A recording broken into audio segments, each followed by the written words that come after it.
Welcome dear students. चलिए एक accounting equation का क्वेश्चन करते हैं।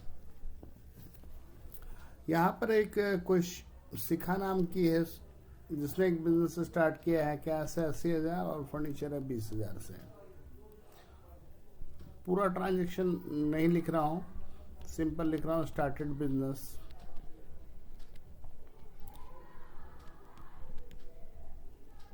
तो क्या क्या से स्टार्ट हुआ है? कैश से और फर्नीचर से। कैश लिख दीजिए, कैश 80,000 और फर्नीचर कितना है 20,000 का। फर्नीचर 20,000 और ये सारा मिलकर के क्या हो गया? कैपिटल में आ गया कितना? 1,00,000 रुपया। अब नेक्स्ट क्या कह रहा है आपसे? Bought goods costing 40,000 from Anju unpaid 35,000 in cash. 40,000 का सामान आया, स्टॉक आ गया, 40,000 का सामान आ गया और आपने 35,000 कैश में दिया, तो कैश में से 35,000 गैप कर दो, यानी 5,000 का क्या हो रहा है आपके पास? लाइबिलिटी बचा हुआ रह जा रहा है।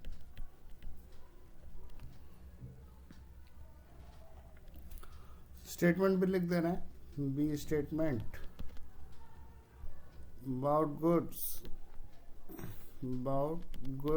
and made part payment, about goods and made part payment। आप पूरा स्टेटमेंट ही लिख देना, एंड पार्ट पेमेंट।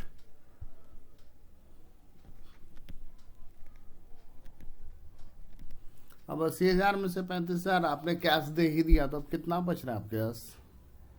45,000 कैश बच रहा है। फर्नीचर पे तो कोई असर नहीं है, तो 20,000 का ही रह जा रहा है और आपका से स्टॉक हो जा रहा है 40,000 का। कैपिटल तो अनटच्ड है, 1,00,000 ही रह जाएगा और ये लायबिलिटी आ गई है 5,000 की। Okay,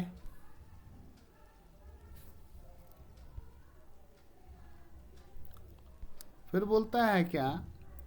half the good sold at a profit of 10% in cash.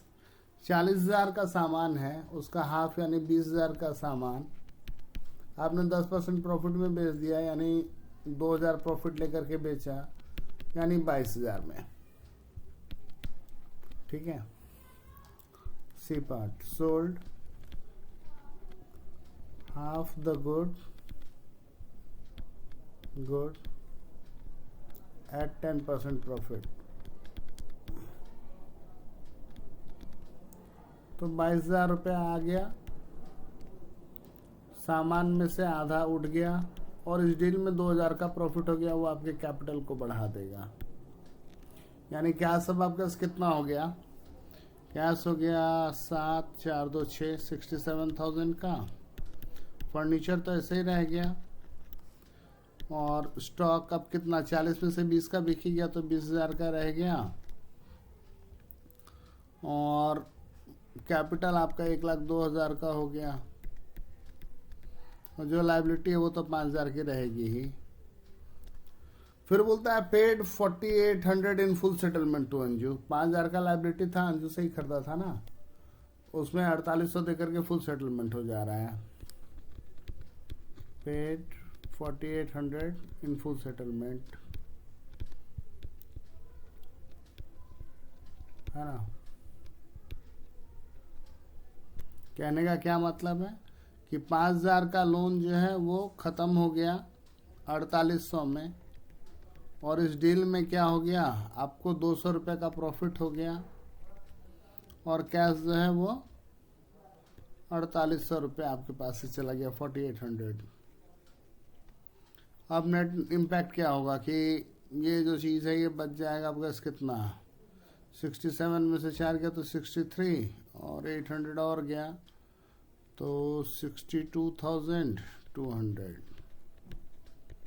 Furniture ऐसे ही 20,000 का रह गया आपके पास। स्टॉक जो है वो 20,000 का रह गया। कैपिटल आपका बढ़ गया 1,02,200 का और लायबिलिटी ख़त्म हो गई क्योंकि आपने पूरा पेमेंट कर दिया।